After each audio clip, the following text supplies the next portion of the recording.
Mau ngomong apa? Tribun tayo. Dan sahabat-sahabat aku. Saudaraku, isak tangis Rinda Febriola pecah seusai menjalankan tugas negara yang diembannya. Seperti diketahui, Rinda Febriola yang mewakili Provinsi Aceh sebagai anggota Paskibraka.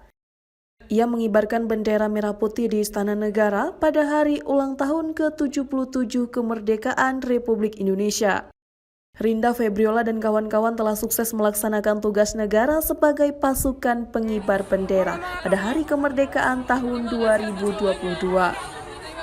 Dalam video yang berdurasi kurang lebih 17 detik tersebut, Rinda mengucapkan terima kasih kepada orang tua, teman, dan sahabat yang telah berdoa dan mendukungnya. Mau ngomong apa? Terima kasih atas doanya.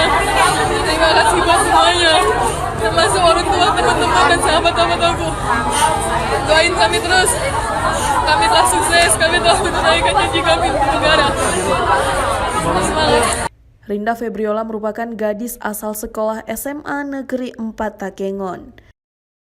Pada tahun ini, selain Rinda Febriola juga ada lagi satu orang putra sebagai anggota Paskibraka Nasional tahun 2022, yaitu Muhammad Rifat Zayan, siswa asal Kota Sabang.